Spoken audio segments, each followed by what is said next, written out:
Bună dimineața tuturor! Astăzi revin cu un nou car vlog. Vlog în care vă voi povesti despre următoarea reparație pe care trebuie să o fac la Duster, și anume schimbul kitului de ambreiaj. Înainte de a sări prin comentarii și de a spune că fiabilitatea Dusterului este scăzută din cauza că eu acum la 71.000 de kilometri am de schimbat ambreiajul, trebuie să țineți cont că am folosit această mașină diferit față de majoritatea celor care merg în off-road, și anume datorită modului în care filmez videoclipurile și modului în care merg și fac anumite ieșiri. Ei bine, ambreiajul este forțat mai mult decât la un Duster normal care merge și urcă un deal sau face un traseu fără oprire. Aici este cel mai important aspect sau cel mai important factor, și anume că noi, în momentul în care mergem să filmăm o urcare, să spunem, avansăm 10-15 metri, oprim.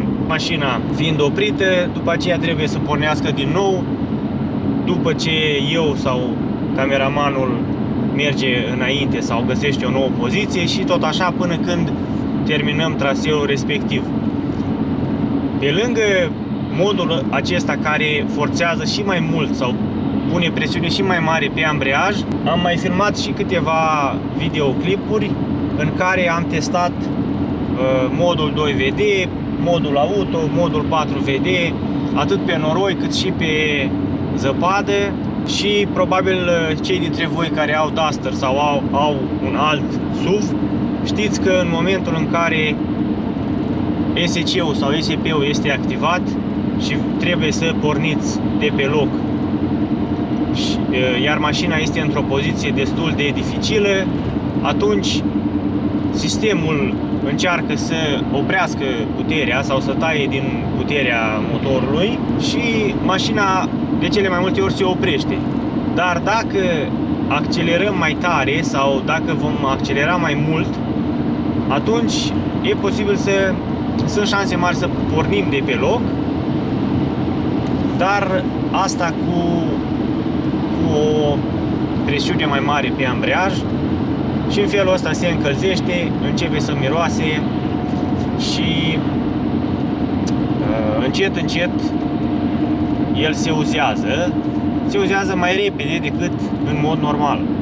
Deci să fie clar, sau înainte să merg să schimb ambreiajul, sunt 100% convins că prin modul în care am folosit mașina, ambreiajul s-a uzat mai repede și acum la 71.000 de kilometri eu sunt nevoit să-l schimb.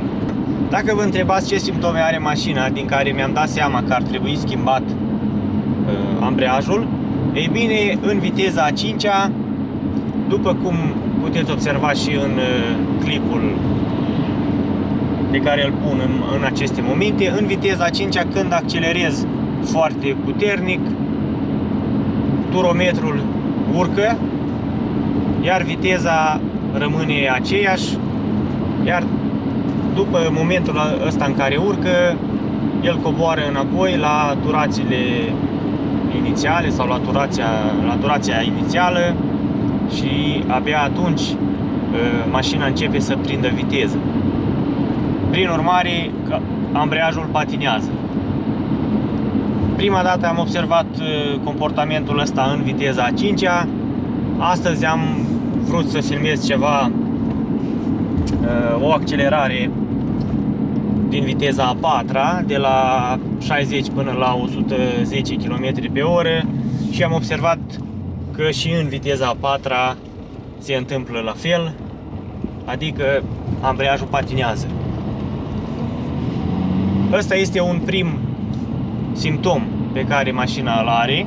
Într-așa n-am încercat, sincer să fiu, nu prea am unde să merg cu viteza a 6-a în zona în care stau și să văd dacă patinează și acolo, dar mai mult ca sigur că se întâmplă la fel, și dacă nu-l voi schimba, va începe să patineze și în a 3-a și în a 2-a, iar la un moment dat nu voi mai putea să pornesc de pe loc, efectiv nu voi mai putea să folosesc mașina. Acum este miercuri, am făcut o programare la service pentru ziua de luni.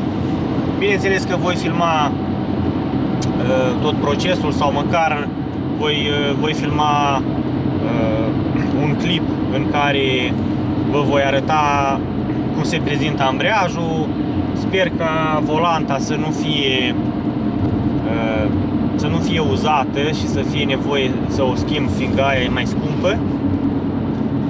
Kitul de ambreiaj are un preț, spun eu, accesibil. Manopera costă un pic mai mult, dar asta este. Eram conștient că va trebui să-l schimb mai repede decât la o mașină normală.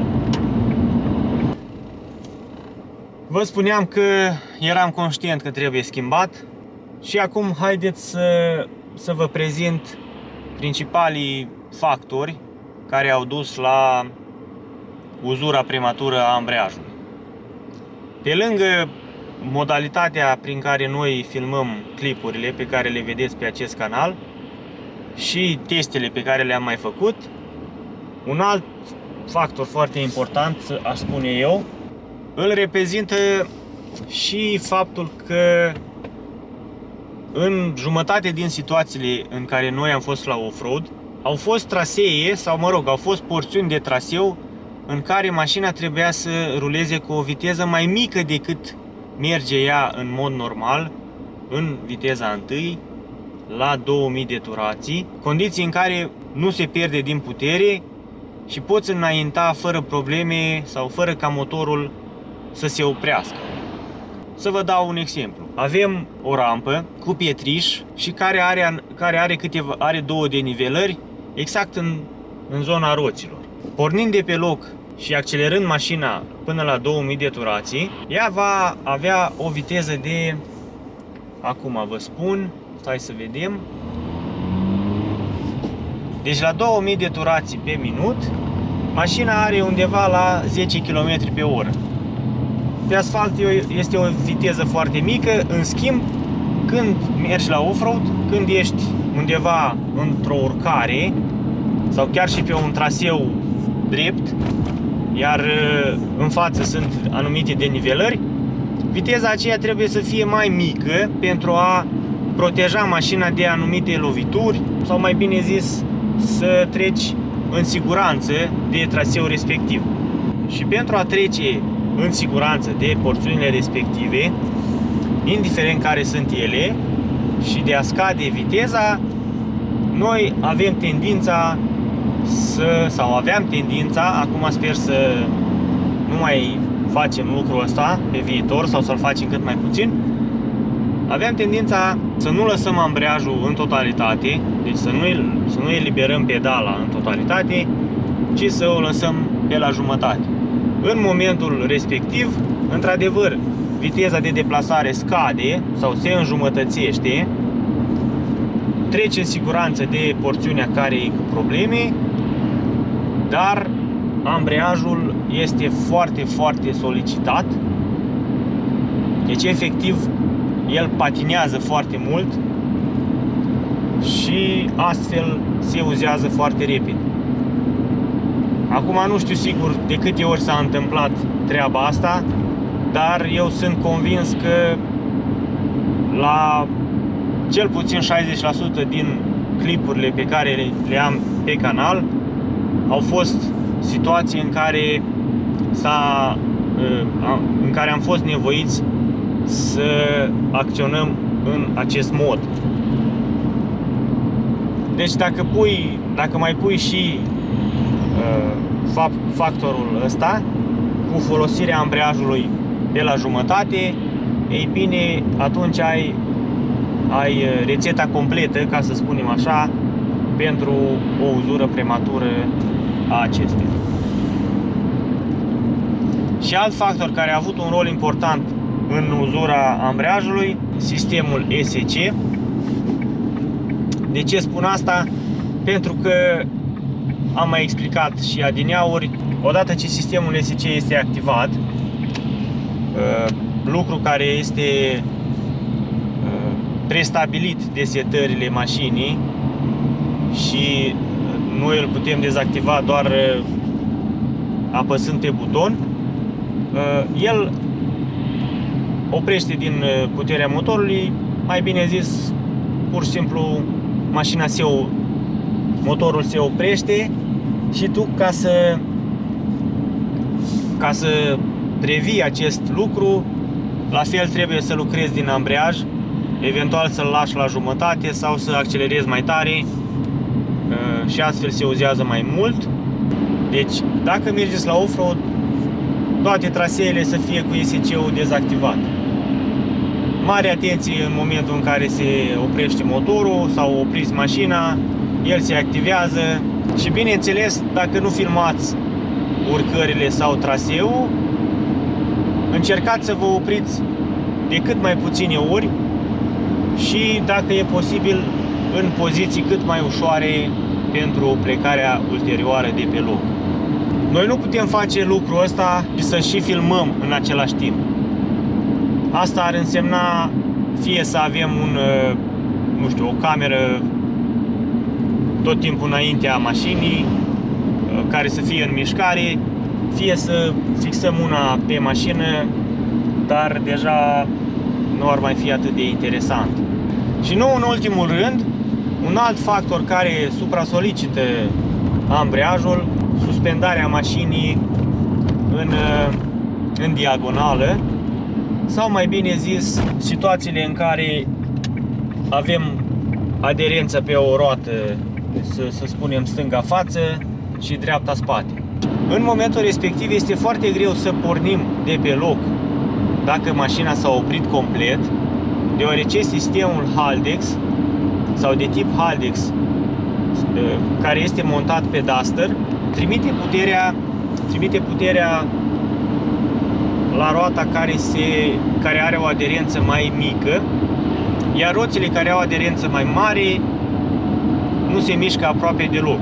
În momentul respectiv, noi avem opțiunea de a încerca și a face elan înainte-înapoi, sau dacă se întâmplă să fim pe o rampă care are inclinație, lăsăm mașina să vină puțin la vale și încercăm să trecem de partea respectivă folosindu-ne din nou de elan.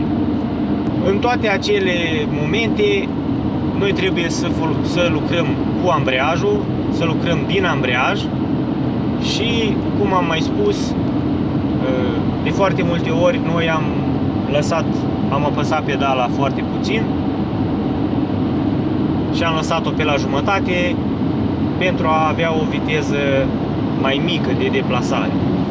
Dacă Duster ar fi avut un reductor instalat, bineînțeles că toate situațiile acestea nu ar fi fost la fel de solicitante pentru ambreiaj și probabil că ar fi rezistat mai mult. Oricum, după ce îl înlocuiesc, voi avea grijă să nu mai să-l folosim pe jumătate, ori de câte ori este nevoie. Urmează să îmi pun și un kit de înălțare, nu știu când, iar kitul respectiv va ajuta foarte mult mașina și astfel, având amortizoare mai tari și o înălțare de 3,5 mm, vom putea trece peste anumite obstacole sau anumite porțiuni de traseu cu o viteză mai mare. Sunt foarte curios cum arată volanta, sper să nu fie nevoie să o schimb. Din câte știu eu, volanta este cu masă dublă și are un preț destul de mare, undeva la 2000 sau la 3000 de lei. Voi ce părere aveți? Dacă sunteți posesori de Duster, de câte ori vi s-a întâmplat să vă patineze sau, de câte ori s-a întâmplat să se încălzească? În 2 ani și jumătate de când am mașina, cred că mi s-a întâmplat să se încălzească și să miroase foarte urât de aproximativ 7 sau 8 ori. Da? Deci foarte, foarte urât. Au mai fost situații în care știam că l-am forțat, eram conștient că l-am forțat, însă nu mirosea, sau mă rog, mirosea foarte puțin. Și dacă sunteți posesor de Duster și aveți mai mulți kilometri, spuneți-mi la ce număr de kilometri ați schimbat ambreiajul. Eu vă mulțumesc pentru atenție, iar până data viitoare vă doresc drumuri bune. Următorul videoclip va fi cel cu procesul de schimbare, de înlocuire și după acel moment sperăm ca totul să fie ok. Pe curând!